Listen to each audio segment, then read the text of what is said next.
Hello and welcome to Indus News Live from Islamabad. I'm Hira Mustafa and these are the headlines.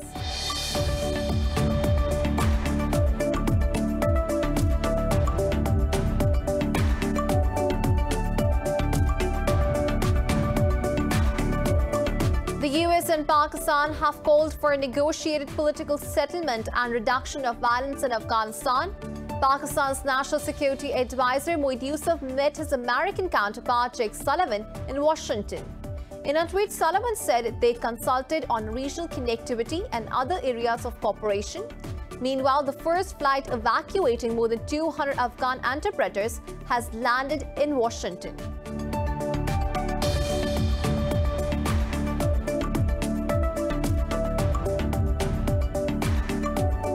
Beijing has warned the UK not to carry out any improper acts as its carrier strike group enters the South China Sea. State-linked media says the People's Liberation Army Navy is at a high state of combat readiness. The carrier group, led by the aircraft carrier HMS Queen Elizabeth, is en route to Japan.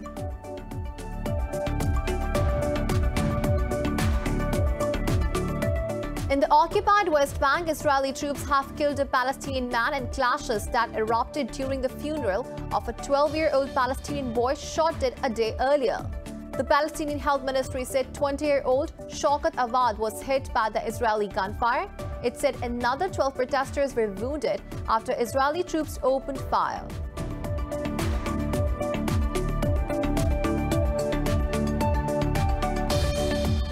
Brazil has reported more than 1,300 coronavirus-related deaths for the third day in a row.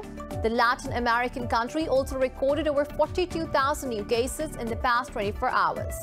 Pakistan has imposed a complete lockdown in the most populous city, Karachi, till August 8th. Nationwide, the virus has claimed 86 more lives, the highest daily death since June 2.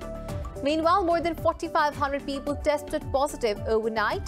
Globally, there are over 4.1 million fatalities and around 196 million infections so far.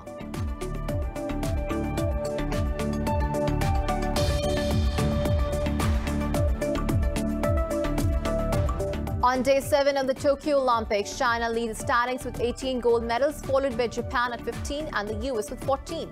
The US lead the overall tally with 41 medals, while China trail with 38. Medals are up for grabs today in swimming, rowing, shooting, cycling and gymnastics.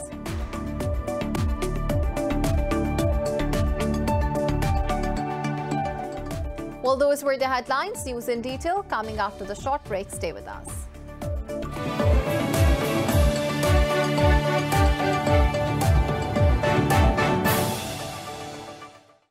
Welcome back. Now the news in detail. The US and Pakistan have discussed the need for a negotiated political settlement and reduction of violence in Afghanistan. Pakistan's National Security Advisor Moeed Yusuf met his American counterpart Jake Sullivan in Washington. In a tweet, Sullivan said they consulted on regional connectivity and other areas of cooperation. Meanwhile, Yusuf said the two sides agreed to sustain the momentum in bilateral ties. He said they took stock of progress made since the Geneva meeting and discussed bilateral and regional issues. Beijing has warned the UK not to carry out any improper acts as its carrier strike group enters the South China Sea. State-linked media said the People's Liberation Army Navy is at a high state of combat readiness. The carrier group, led by the aircraft carrier HMS Queen Elizabeth, is en route to Japan. Earlier, China said it is closely monitoring the group's progress and accused London of still living in colonial days. Britain has announced a so-called freedom of navigation exercise through the South China Sea. Washington and London have challenged Beijing's claims to sovereignty in the area by purposely sailing through it.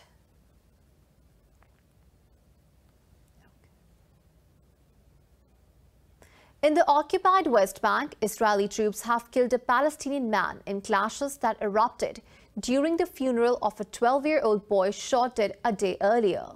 The Palestinian Health Ministry said 20-year-old Shaukat Awad was hit in the head and abdomen. The ministry said another 12 protesters were wounded after Israeli troops opened fire. It said occupation forces also fired tear gas, rubber-coated bullets and stun grenades at funeral attendees. Mohammed al-Alami was shot dead by Israeli soldiers while traveling in a car with his father in the town of Beit Omar. In Pakistan, the coronavirus has claimed another 86 lives overnight, its highest number since 2nd June. The Health Ministry says the death toll is approaching 23,300 as the fourth wave worsens. The ministry registered more than 4,500 cases overnight as the positivity rate shot to 7.7%. The caseload has exceeded 1,024,000 while nearly 939,000 people have recovered. The ministry says there are over 62,000 active cases, of which more than 3,100 are critical. Meanwhile, the government has decided to open all educational institutions starting August 2nd.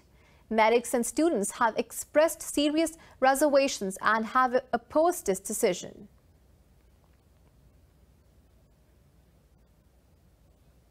For more on this, we have Dr. Wasim Khwaja, Medical Coordinator, PIMS Islamabad, with us. Sir, thank you for your time. Dr. Wasim, Karachi has imposed a week-long lockdown to stem the spread of the virus, but the government still hasn't cut down interprovincial travel. Do you believe this can lead to a country-wide spread?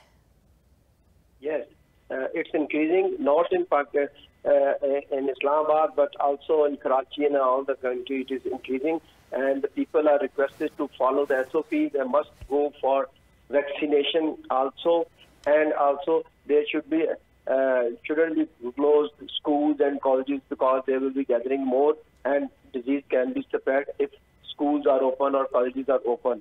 And should be avoid any function, avoid go any function or gathering shouldn't be there anywhere, at any place. So I request all the persons to follow the SOP and request the government not open the schools and colleges until unless the disease is less, because it is now increasing day by day. Right. Dr. Wasim, according to international best practices, what would be the best way to guard against this highly infectious and damaging Indian Delta variant? The best, the same thing, it's the best is to have to follow the vaccination and follow the SOPs. Because if you don't follow the SOP, then disease will spread. And the thing which I have told, we must follow all these things so that any disease should not spread. Any kind of coronavirus should not be spread if you follow the SOP. If you not follow the SOP, then different diseases of corona types, they will spread. Right. Dr. Wasim, if the situation is so concerning, is the decision of opening institutions nationwide it a lapse of judgment by the doctors advising the government? Yes, I will request government to please do not open the schools, colleges until unless the disease is less. And you must follow the SOPs as the students also. And it's the best way not to open the school and colleges and any gathering. I will request government. Dr. Wasim Khwaja, thank you for speaking to Indus News. And now we are moving on to the next story of the international COVID crisis that we are facing. Brazil has reported more than 1,300 deaths from COVID-19 for the third day in a row. The Latin American country also recorded over 42,000 new cases in the past 24 hours. Globally, there are over 4.1 million fatalities and around 196 million infections so far. More in the following report. Governments around the world are racing against time to head off a surge in coronavirus cases driven by the Delta variant. The World Health Organization has warned that the highly transmissible strain could unleash a fourth wave in the eastern Mediterranean zone, an area stretching from Morocco to Pakistan. In the United States, President Joe Biden stepped up efforts to stem an American tragedy fueled by the Delta variant and lagging vaccination rates. He announced that all federal workers are required either to furnish proof of vaccination or submit to a series of safety protocols. And I hope all Americans who live in areas with substantial or high case rates will follow the mask guidance that's being laid down by the CDC. I certainly will, and I have, because this is one of those areas in Washington. And in my decision, in my direction, all federal personnel and visitors to federal buildings will have to do the same thing. In the latest spat over COVID-19 origins, China has accused the United States of being guilty of 3 sins. Beijing said Washington is allowing the untracked spread of the virus, hiding the truth about it, and seeking origin tracing terrorism. The United Kingdom has warned that half of the coup-wracked Myanmar's population could become infected within the next 2 weeks. The coup has resulted in a near total collapse of the healthcare system, and healthcare workers are being attacked and arrested. The virus is spreading through the population very fast indeed. By some estimates, in the next 2 weeks, half of the population of Myanmar could be infected with COVID. While the Philippines is imposing lockdown measures in the capital, Manila, to contain the spread of the Delta variant. In Japan, the government is extending a state of emergency to Tokyo as cases surge in a week into the pandemic-postponed Olympics. Russia has redeployed peacekeepers and military commandos in Uzbekistan for joint drills on the border with Afghanistan. The Central Military District says the drills will focus on protecting the state's territorial integrity. It said Russian military personnel, weapons and equipment have also been airlifted from the Samara region. About 1,500 Russian and Uzbek troops are participating in the joint drills from July 30th to August 10th. Philippines President Rodrigo Duterte has restored a key military pact with the U.S. more than a year after moving to terminate it. The Visiting Forces Agreement provides rules for the rotation of U.S. troops in and out of the Philippines for war drills. U.S. Defense Secretary Lloyd Austin announced the decision in a joint presser with his counterpart Delfin Lorenza in Manila. Austin said the decision provides the U.S. certainty in its role in counter-insurgency efforts in the Southeast Asian country. Lorenza said the Philippine-U.S. alliance will remain vital to the security, stability and prosperity of the Indo-Pacific. In a statement, Duterte's spokesperson said the decision is aimed at upholding the country's strategic interests. The U.S. Congress has approved emergency funding for capital security and the Afghan refugees. The $2.1 billion bill was passed by a vote of 416 to 11. The bill now goes to President Joe Biden for his signature. It includes almost $1 billion for security forces and police under strain after the January 6 attack. Meanwhile, over $1 billion are for the special immigrant visa program to assist Afghan interpreters. The funding includes humanitarian aid for the inevitable flood of Afghans fleeing to neighboring countries. Meanwhile, the first flight evacuating more than 200 Afghan interpreters has landed in Washington. The death toll from wildfires on Turkey's southern coast has risen to 4. Officials say more than 60 wildfires broke out across 17 provinces on the Aegean and Mediterranean coast. Firefighters are battling blazes for the 3rd day after the evacuation of dozens of villages and some hotels. Authorities launched investigations into the fires, pledging to hold those responsible to account. Pakistan's Foreign Minister Shah Mahmood Qureshi condoled with Turkey over the loss of lives and property. In a tweet, he also offered support to the Turkish government.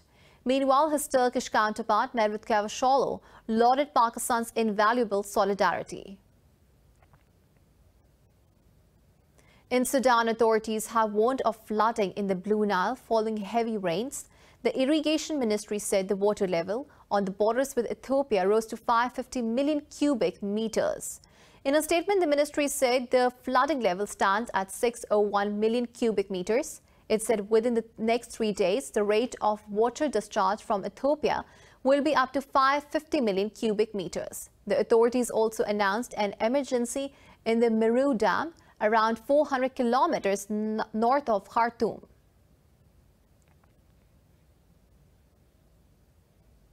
More news stories coming up after the short break. Stay with us.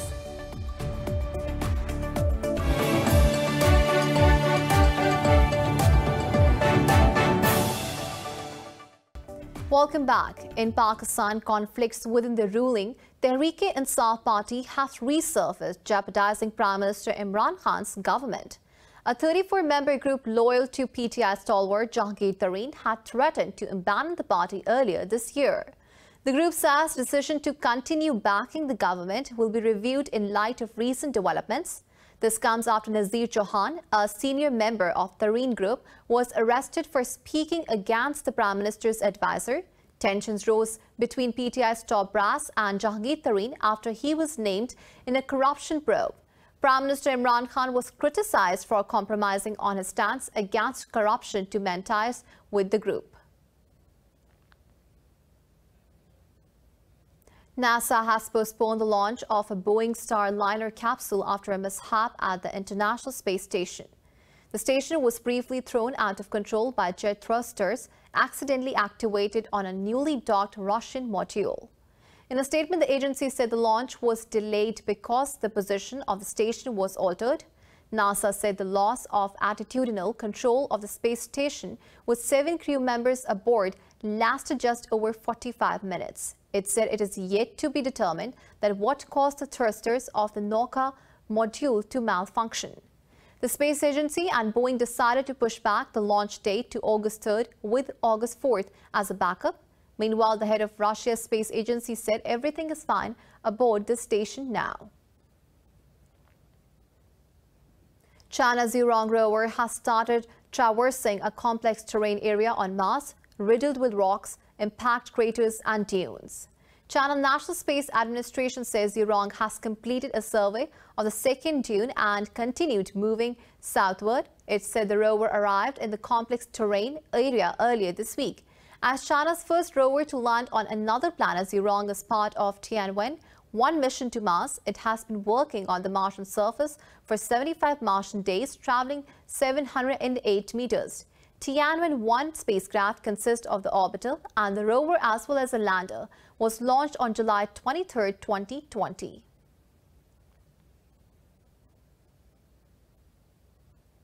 In the U.S., 2 tornadoes ripped through eastern Pennsylvania, injuring several people and leaving a trail of destruction.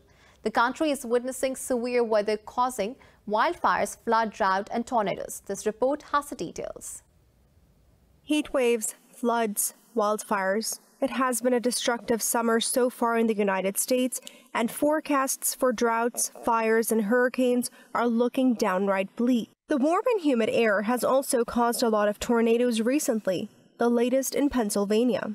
In Buck County, twisters collapsed the roof of a car dealership, resulting in at least 5 injuries. Officials say there is a lot of structural damage in the area. The Faulkner area just looked like a TV show. It just looked like a bomb went off. I mean, it's gone. Water flowing. You could smell gas until PICO was able to get out there and shut things and secure things. You know, I've been doing this for 34 years. I never saw that kind of devastation. There has been about 2 degrees Fahrenheit of warming so far worldwide. Experts say the number sounds small, but it is enough to profoundly shift the statistics of extreme heat events. Nearly a quarter of the United States population is facing heat waves or advisories, as sweltering temperatures stretch in a band of misery that includes parts of 20 states from Washington to Florida. The raging Dixie Fire has burned through swaths of Northern California. The blaze has consumed more than 221,000 acres, and only 23% has been contained. In neighboring Oregon, the Bootleg Fire is estimated at over 413,000 acres and 53% containment. Evacuations to safer places continue. I don't want everything to burn up, and it makes me sick because the entire forest is burning now. The places I take my grandkids fishing is probably gone. It takes forever for things to come back. Earlier, a cloud of dust moved towards the Phoenix suburb as weather agencies warned of a drop in visibility to 1 mile or less. In China, the world's highest bungee jump is open to visitors in Hunan province. Thrill seekers can leap into the abyss from a glass-bottomed suspension bridge. More in this report. Straddled between 2 cliffs in China's Hunan province, a 430-meter glass-bottomed suspension bridge offers the world's highest bungee jump from a footbridge. 5, 4, 3, 2, 1, go! Visitors to the Zhangjiajie Grand Canyon Glass Bridge can leap a height of 260 meters, a stomach-churning way to take in the views of the surrounding Wuling Yuan Wilderness, a UNESCO World Heritage Site. The area, a popular international tourist attraction, is famous for its quartzite sandstone pillars and peaks extending into the clouds, along with deep ravines and gorges. 5, 4, 3, 2, 1, go! This bridge is amazingly safe. I mean, I've worked on a lot of bridges and cantilever arms and towers, and this is an amazing design. I love it. The suspension bridge reminds me of the bridge I started off back in New Zealand in the late 80s, the Kawara. No, it's beautiful. And the height makes it actually even more intriguing. It's one of the highest bungees in the world. The bungee jumping operation opened at the end of 2020, delayed by the restrictions imposed by the Chinese government because of the coronavirus pandemic. To compensate for the lack of foreign tourists, the cost of a jump has been cut by around 40% to RMB 1998, roughly $306. It's been great since we've opened up. The numbers have increased daily. We're looking forward to this July-August period to hopefully the numbers come up even more. We're probably averaging 20 jumps a day at the moment, which is pretty good for a jump of the size. The pedestrian bridge was designed by Israeli architect Haim Dotan and opened in August 2016. It was once the longest glass-bottom suspension bridge in the world.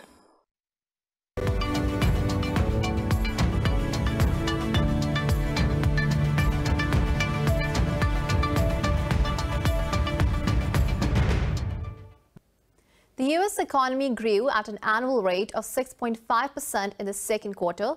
It rebounded less than forecast but still got back to pre-COVID-19 levels. The Commerce Department reported that the U.S. economy climbed to $19.4 trillion. The data showed that inflation is spiking as demand returns from its depressed levels a year ago. The pandemic caused a sharp downturn in the country last year, with the economy shrinking 3.5%. Massive government spending as well as vaccinations are expected to propel the country out of its slump. The International Monetary Fund predicts growth to increase up to 7% this year. European stocks have retreated after closing the previous session at all-time highs. Investors reacted to another deluge of corporate earnings and economic data. Frankfurt DAX led the losses by dropping close to 1%. FTSE in London's also edged over 0.75% lower. The pan-European stock 600 index was lower by over 0.5%. Italy's FTSE MIB shed nearly 0.5%. The CAC in Paris also dipped marginally.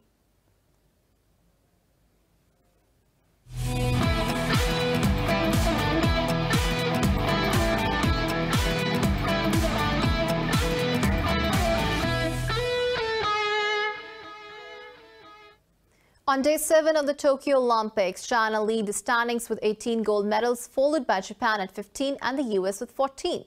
The US lead the overall tally with 41 medals, while China trailed with 38. China took gold and silver in women's trampoline gymnastics, with Zhu Shuing beating Liu Lingling for the top prize.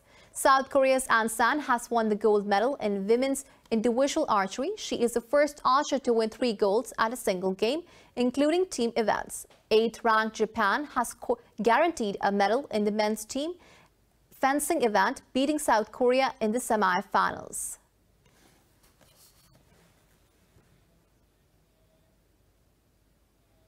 For the weather updates, we have Nala Shuja with us.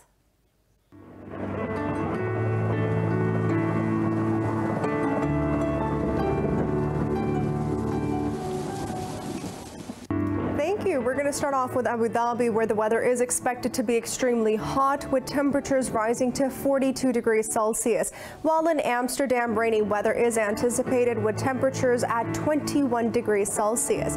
If we head to Ankara, the weather is sunny with temperatures moving at 34 degrees Celsius.